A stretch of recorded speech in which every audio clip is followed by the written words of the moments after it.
Protein is a macromolecule. Protein हा macromolecule आहे. आपल्या बॉडीमध्ये most of the cellular activity is controlled by protein. Protein is a chain of amino acid.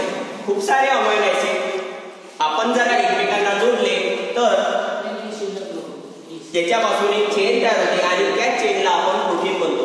तर दोन amino ऍसिडला जोडणारा जो बॉन्ड असतो त्याला आपण पेप्टाइड बॉन्ड म्हणतो. खूप सारे अमायनो ऍसिड हे पेप्टाइड बॉन्डने जोडलेले असतात आणि अशाच पेप्टाइड बॉन्डने जोडलेल्या अमायनो ऍसिडच्या चेनला आपण प्रोटीन म्हणतो.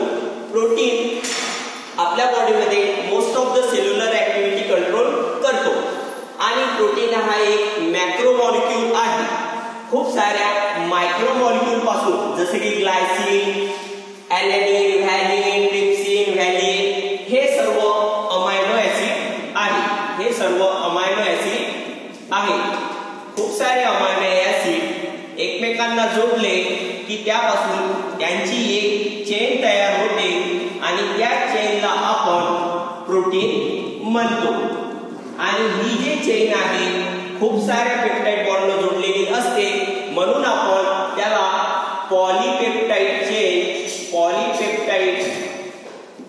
चेन सुद्धा म्हणतो. पॉलीपेप्टाइड चेन सुद्धा म्हणतो. अशा प्रकारे प्रोटीन हे आपल्या बॉडीमध्ये तयार होते. त्याचबरोबर काही प्रोटीन आपल्या बॉडीमध्ये ब्रेकडाऊन सुद्धा होतात.